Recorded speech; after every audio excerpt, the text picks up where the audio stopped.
Okay, so we're gonna do this $1,000,000 giveaway, so make sure that you subscribe and hit the notification bell, and then if you want your $200 million, then all you have to do is watch every video and share it to all your friends and like every video and comment 500 times and post it on your Facebook wall and post it on your MySpace, and then you'll be in the running. And then when I select the winner of the $100 million giveaway, it'll just go like right into your bank account, so don't pay if you don't have it and you didn't win. Otherwise, yeah, just trust that somebody's gonna win that. So just make sure that you subscribe and hit the notification bell, and then revenue. Okay, everyone, seriously though, today's video is going to be about the importance of indie developers. It may seem like an obvious statement to some, but in an industry that is so noticeably coalescing around specific bloated publishers, I thought it was something that warranted a video. It's a pretty well-known pattern nowadays. A large AAA publisher will release a game, for better or for worse, complete or incomplete, and gamers like us will buy it, often pre-ordering as well. And then, well after the fact, they will realize that the game is not necessarily meeting their expectations. Quite often, games are buffed and polished in an unrealistic way pre-release, and post-release they are sometimes shielded by what can only be described as biased reviews from industry press giants. And this cycle has started to manifest itself in a relationship of distrust between independent creators, gamers, and the popular industry-leading companies as a whole. The gaming industry in large part is not as simple as some people may think. You have to start with the artists or the visionaries that have an idea, but that idea requires mass amounts of resources to bring forth into reality. To acquire these resources, the concepts are often taken forward to publishers who will take the project under their wing. They'll devote one or more of their many studios to it, and they reap most of the rewards involved. Think about EA or Ubisoft or Blizzard along those lines. The large parent companies that have a host of smaller studios beneath them doing the actual work. The smaller studios are then tasked with creating the actual game within the confines of a given budget or timeline and various other benchmarks. They are matched with other cooperating studios as well, if applicable, and over the course of a few years, they actually produce, with publisher funds, the game concept that was brought forward to the publisher themselves. This process is ignoring established franchises and sequels like sports games or other well-known game series titles that have been around a very long time, and they just pump out another one, in sequence with reskinned assets every so often. Think about like Call of Duty or FIFA as examples of that.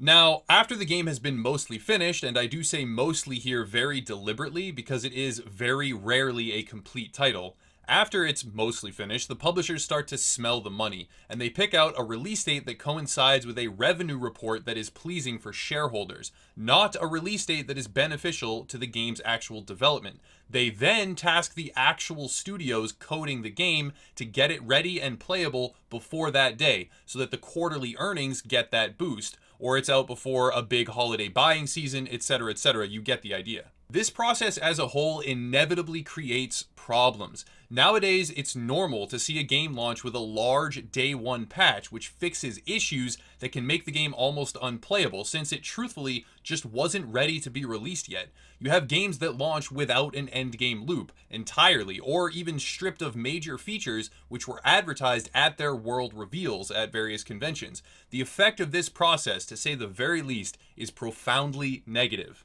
All of this makes no mention of the other publisher practices which are being forcefully injected into the games produced by their subservient studios, such as, for instance, microtransactions or loot boxes and parceled out DLC, in which gamers buy back the full experience that they were expecting at launch for an additional $10, $15, or even $30 per piece. And you have things like on-disc DLC. Don't even get me started on that. These types of systems are almost always engineered by the publisher, not the developer. There may be some exceptions to this, but monetization as a whole, and with that, how aggressively they wish to pursue said monetization, is typically a decision made by the highest ranking company executives. Of course, within this, there are holdouts. There are last bastions of defense against that type of practice, such as, for instance, CD Projekt Red, a company that fought tooth and nail against major publishers to win their independence, and has now earned a street reputation in the gaming community as a reputable, consumer-minded studio that produces holistic and completed video games. Others exist as well, but the sad truth is that the majority of popular, advertised, and marketed games are now coming from the same few industry titans, and are produced within a faulty, anti-consumer business model under overarching supervision of greedy, distant, and, when it relates to actual gaming experiences, sometimes uninformed executives.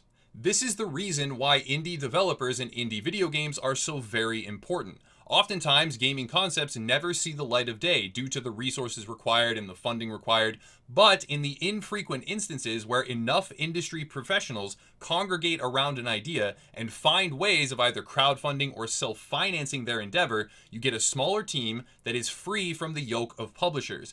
That is a glorious thing. Though indie games often miss out on certain aspects of increased funding available from a publisher contract, such as, for instance, hyper-realism or multi-million-dollar marketing campaigns to spread palpable hype across the entire gaming space before anyone has even seen the actual game, they often benefit from legitimate innovation. Rather than simply going with a, quote, tried and true, end quote, model, they will push boundaries. The passion of the creation team, unmitigated by oppressive third parties, will noticeably bleed through, and though the games may take longer at times to hit the shelves or go up on Steam, they will be delayed with the purpose of polishing the experience, adding features, and otherwise improving the product rather than being pushed out unfinished to meet a fiscal deadline and pad some executive's bonus.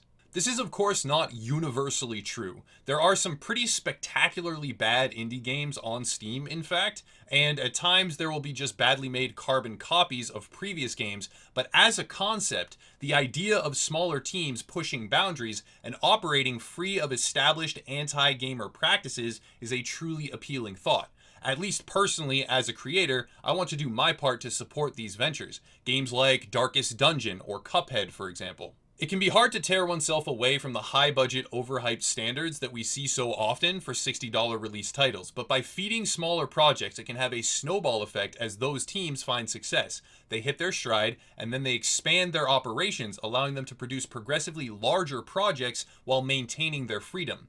These groups or companies are also far less likely to be held accountable by a detached board of investors. The creators are at the helm. They have legitimate financial as well as creative control over the game, and in an industry that is such a blatant downward spiral of anti-consumer and anti-gamer practices, helping ground-level operations that could very well lead to upward spirals of increasingly high-quality products developed by talented professionals with a mutually beneficial relationship to their supporters, players, and fans is to me one of the most appealing ideas imaginable. It's no secret at all that I harbor actual animosity towards a lot of major publishers. I have undoubtedly been blacklisted by some for ignoring this sort of unspoken rule that exists, that you should kiss their ass and they will do special things for you.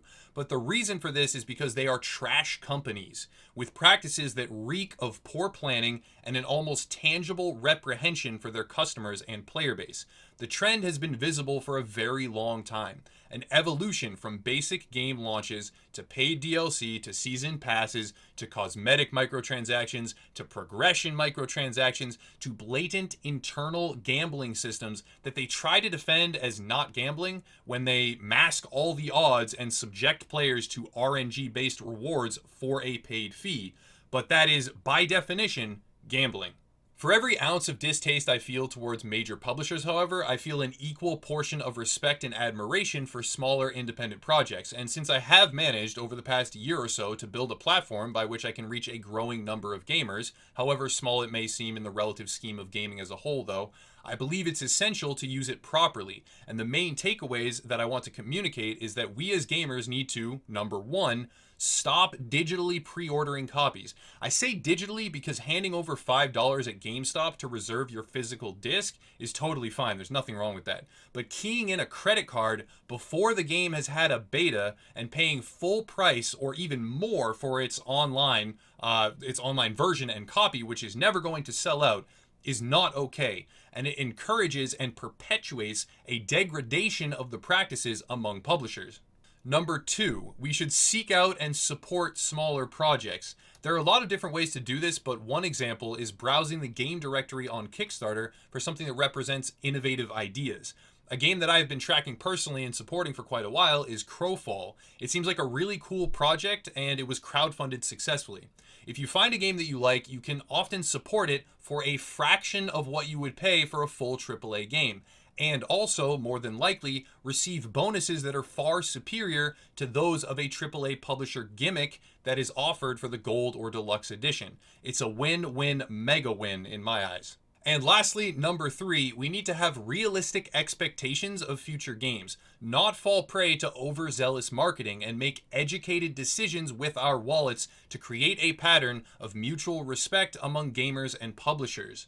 If we as gamers back up all of these different feelings that we get post-launch or when looking at new titles with our wallets and our purchase patterns, it will then give them the only incentive that they care about to have better industry practices when it relates to how they treat their consumers and the gaming community at large. In the end, there is not a whole lot that I personally can do towards these ends as of yet, but what I can do is increase the amount of indie content that I cover here on the channel and across our entire influencer network. I will also be attending PAX East as well as E3, and Upper Echelon will be working towards new content types featuring indie developers and gaming news at both of these events, and more in the future. As a side note, because of that, the content is going to be very slow for the next week. That's the first week in April until I'm back from PAX East. So I'm not going to be uploading for the next quite a few days while I do that whole event. That's going to pretty much wrap it up. Thank you everyone for watching. I don't really have any merch to promote today, but the usual links to the other sections of the Upper Echelon community are in the description down below, so feel free to check them out. There's the Facebook group, the gaming forums, or the Twitch, though I don't live stream all that often if we're being totally honest. Anyways, doesn't really matter. That's it. As always, have a nice night.